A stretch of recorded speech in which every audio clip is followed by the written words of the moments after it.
कोई भी घर नहीं है, यहाँ तक कि कोई इंसान भी नहीं है। इस इलाके में सिर्फ एक ही घर है और वो घर है रघु का, जो कि रेलवे का एक गेटमैन है जिसका काम ट्रेनों को हरी झंडी दिखाना होता है। लेकिन इस पटरी से सिर्फ 3 ही ट्रेनें गुजरती हैं और उनकी टाइमिंग रघु को बहुत अच्छे से मालूम है, क्योंकि रघु ये काम पिछले 10 सालों से करता आ रहा है। पिछले 10 सालों से रघु ने ना तो किसी इंसान को देखा है और ना ही उसने किसी इंसान से बात की है। अब एक दिन जब रघु ट्रेन को हरी झंडी दिखा रहा होता है, तभी उसकी नजर पड़ती है कि ट्रेन से कोई लड़की कूद चुकी है, जिस वजह से वो पूरी तरह से जख्मी और बेहोश हो चुकी है। इसीलिए रघु उस लड़की को कंधे पर उठाकर अपने घर ले आता है। रघु के लिए ये बहुत बड़ी बात है, क्योंकि पिछले 10 साल से उसने किसी भी इंसान को नहीं देखा था और आज 10 सालों के बाद उसने किसी इंसान को देखा है। इसीलिए वो उस लड़की को छूने की कोशिश करने लगता है, लेकिन तभी अचानक से उस लड़की को होश आ जाता है और वो रघु को देखकर पूरी तरह से डर जाती है। लड़की यहाँ पर अपना नाम चैताली बताती है। रघु उसे कहता है कि तुम ट्रेन से गिर गई थी, इसीलिए मैं तुम्हें उठाकर यहाँ पर ले आया, क्योंकि बाहर बहुत ज्यादा धूप थी और तुम बीमार पड़ सकती थी। रघु से पूछता है कि आखिर तुम ट्रेन से कैसे गिरी। चैताली बताती है कि वो अपने हस्बैंड के साथ सफर कर रही थी। जब वो टॉयलेट की तरफ गई तो वहाँ 2 लोग लड़ रहे थे और जब मैं उनके बीच में आई तो उन लोगों ने मुझे ही नीचे फेंक दिया। चैताली कहती है कि उसके हस्बैंड परेशान हो रहे होंगे और उसे ढूंढ रहे होंगे। वो किसी भी वक्त शायद यहाँ भी आ सकते हैं, लेकिन उससे पहले मुझे उन तक पहुँचना है। तब रघु बताता है कि यहाँ से दूर दूर तक कोई भी घर नहीं है और न ही कहीं तक जाने का जरिया।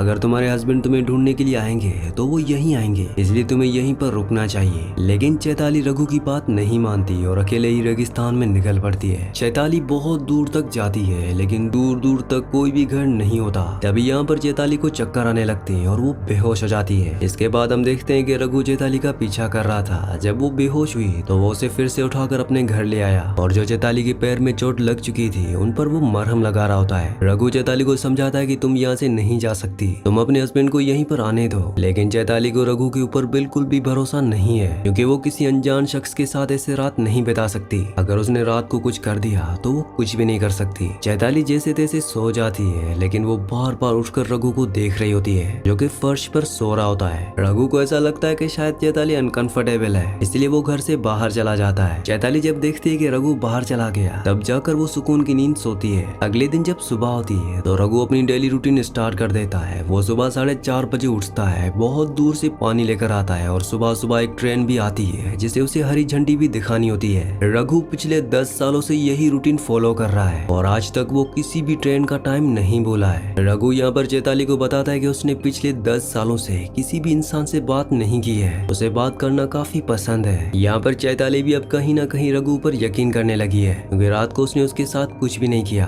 अब क्योंकि चैताली रघु को परेशान देख रही थी, इसलिए रघु चैताली से कहता है कि मैंने तुमसे बात छुपाई है। वो कहता है कि हर रोज जब ट्रेन आती है तो मेरा टेलीफोन बजता है। दरअसल वो टेलीफोन जो है वो सिर्फ इनकमिंग होता है, उससे आप किसी से कॉल नहीं कर सकते। जो कॉल आते हैं आप सिर्फ उनसे ही बात कर सकते हैं। तो अगली बार जब ये टेलीफोन बजेगा तो मैं उन्हें तुम्हारे बारे में बता दूंगा, जिससे तुम्हारा हस्बैंड जो है वो तुम्हें आसानी से ढूंढ लेगा। अब कुछ ही देर के बाद वो टेलीफोन बज पड़ता है और जब रघु उन्हें चैताली के बारे में बताने वाला होता है कि तभी चैताली अचानक से वो कॉल काट देती है। चैताली बताती है कि उसे ट्रेन से फेंका नहीं गया था, बल्कि वो खुद ट्रेन से कूदी थी, क्योंकि वो अपने हस्बैंड से भाग रही थी। वो एक साइकियाट्रिस्ट है और उसी ने उसके हस्बैंड का इलाज भी किया है। इसके बाद चैताली अपने फ्लैशबैक की स्टोरी बताना शुरू करती है। वो बताती है कि कुछ साल पहले सिंचू नाम का एक पेशेंट मेरे पास आया, जो कि काफी डिप्रेशन में था, क्योंकि उसकी वाइफ ने सुसाइड कर लिया। ये सदमा संचू बर्दाश्त नहीं कर पाया और वो सदमे में चला गया, जिस वजह से वो डिप्रेशन से बाहर ही नहीं आ पा रहा था। इसलिए चैताली ने उसका इलाज किया, लेकिन ये ट्रीटमेंट इतना इजी नहीं था। दरअसल ये चैताली का पहला केस था, इसलिए उसने बहुत ज्यादा टाइम सिंचू को दिया। धीरे धीरे सिंचू नॉर्मल होने लगा और चैताली और सिंचू दोस्त बनने लगे। और अब क्योंकि चैताली ने सिंचू को बहुत ज्यादा टाइम दे दिया था और सिंचू भी पूरी तरह से ठीक हो गया था, तो ये दोनों एक दूसरे को पसंद करने लगे। कुछ दिनों के बाद इन दोनों ने एक दूसरे से शादी कर ली। चैताली के फैमिली मेंबर्स बिल्कुल भी ये नहीं मान रहे थे, क्योंकि सिंचू एक पागल है और वो कभी भी वापस अपनी हालत में जा सकता है। लेकिन चैताली उनकी बात नहीं मानती और सिंचू से शादी कर लेती है। उनके शादी के कुछ टाइम बाद ही सिंचू ने अपना रंग बदल लिया। वो चैताली के साथ ऐसा बिहेव करने लगता कि वो पागल हो गया है, साथ ही वो उसे मारता भी था।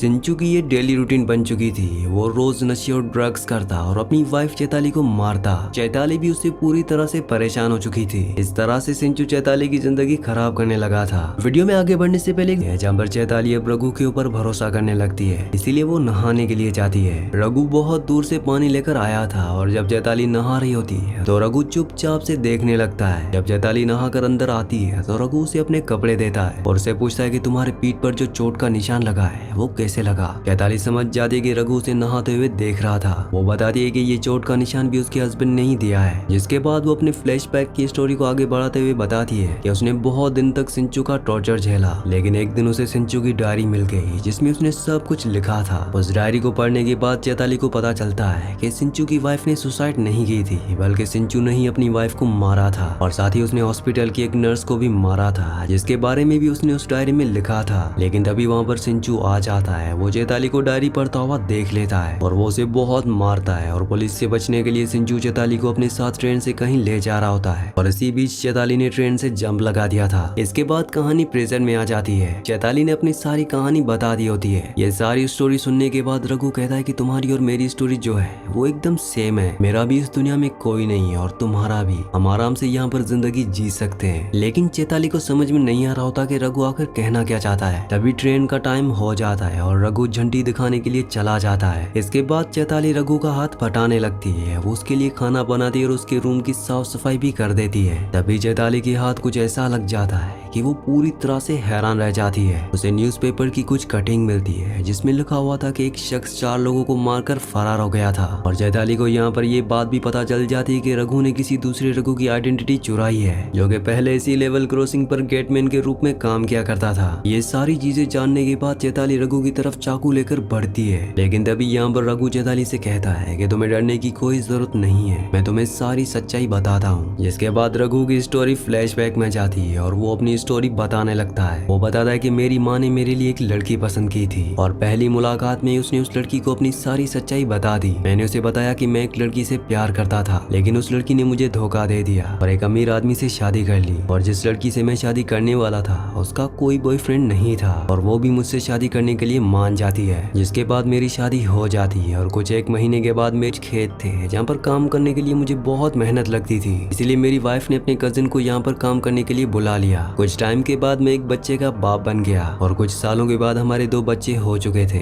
इसके बाद मेरी वाइफ ने मुझसे कहा कि मुझे और बच्चे नहीं चाहिए, इसलिए तुम अपनी नसबंदी करवा लो। तो मैं अपनी वाइफ की बात मानते हुए अपनी नसबंदी करवाने के लिए एक डॉक्टर के पास चला जाता हूँ, लेकिन डॉक्टर ने मुझे बताया कि तुम्हें नसबंदी कराने की जरूरत नहीं है क्योंकि तुम बाप बन ही नहीं सकते हो। ये बात सुनकर मैं पूरी तरह से हैरान हो गया। इसके बाद जब मैं अपने घर पहुंचा तो मैं और भी ज्यादा हैरान हो गया क्योंकि मेरी वाइफ और उसका कजन एक साथ थे। ये देखने के बाद मैं समझ जाता हूँ कि मेरी वाइफ का अफेयर है और जो 2 बच्चे हैं वो भी उसी कजन के हैं, मतलब मेरी कोई फैमिली है ही नहीं। ये सारी चीजें देखने के बाद मुझे बहुत ज्यादा दुख हुआ और मैंने इन चारों को मार दिया, मतलब कि रघु की वाइफ, उसके कजन और दोनों बच्चों को उसने मार दिया। इसके बाद कहानी आती है वापस प्रेजेंट में, जहाँ पर रघु चैताली को बताता है कि शायद मेरी जगह पर कोई और भी होता तो वो भी यही करता। अब चैताली भी रघु को हौसला देने लगती है और उसे सपोर्ट देने लगती है। वो उसे कहती है कि तुम्हारी जगह पर कोई और भी होता तो वो भी यही करता। अब आगे रघु चैताली को बताता है कि जब मैंने उन 4 लोगों को मारा तो पुलिस से बचने के लिए वो यहाँ तक भाग निकला। यहाँ पर उसे रघु नाम का एक आदमी मिला जो कि गेटमैन था। वो उन्हीं के साथ काम करने लगा, खेत में हाथ बटाने लगा, जिससे कि वो यहीं पर घुल मिल गया। लेकिन एक दिन अचानक से उनकी मौत हो गई और तब से वो यहीं पर गेटमैन का काम कर रहा है और इसी तरह से उसे 10 साल हो चुके हैं। इसके बाद चैताली को रघु के ऊपर तरस आने लगता है कि इस आदमी के साथ बहुत ज्यादा बुरा हुआ है, इसीलिए चैताली डिसाइड करती है कि वो कुछ दिन तक यहीं पर रहेगी। इसीलिए वो रघु के साथ काम में हाथ बटाने लगती है। इन्हें पानी के लिए बहुत दूर जाना पड़ता है, लेकिन फिर भी चैताली पानी के लिए जाती है। और जब चैताली बहुत दूर पानी लेने के लिए जाती है और जब रघु रेलवे क्रॉसिंग पर होता है, तभी यहाँ पर सिंचू अपनी वाइफ को ढूंढते हुए यहाँ तक पहुंच जाता है। वो यहाँ पर रघु से पूछता है कि क्या तुमने यहाँ पर एक औरत को देखा?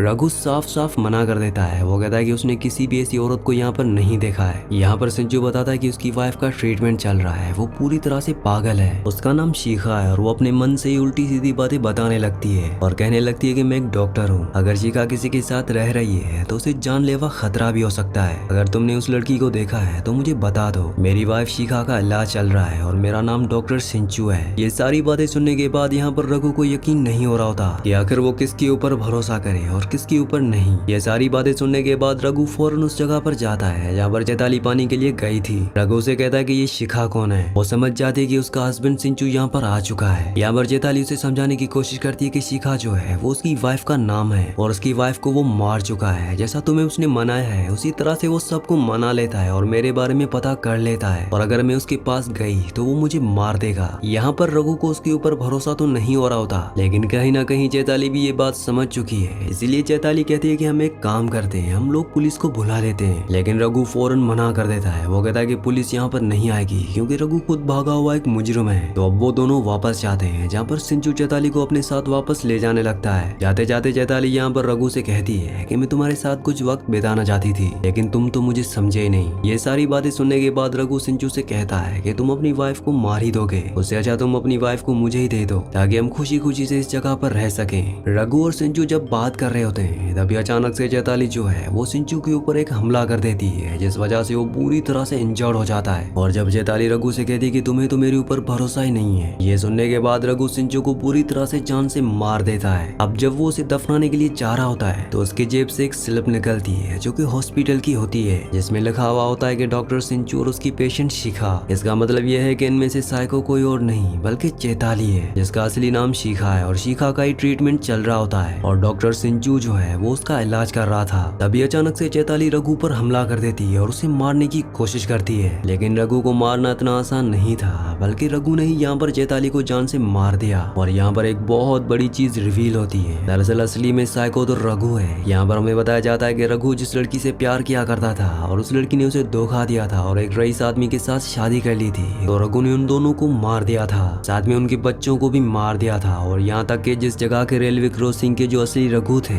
उन्हें भी रघु ने ही मारा है। वैसे आप इन तीनों के बारे में क्या सोचते हैं? क्या रघु साइको था या फिर चैताली या फिर सिंचू? ये अब आप पे है, आप मुझे नीचे कमेंट्स में जरूर बताना।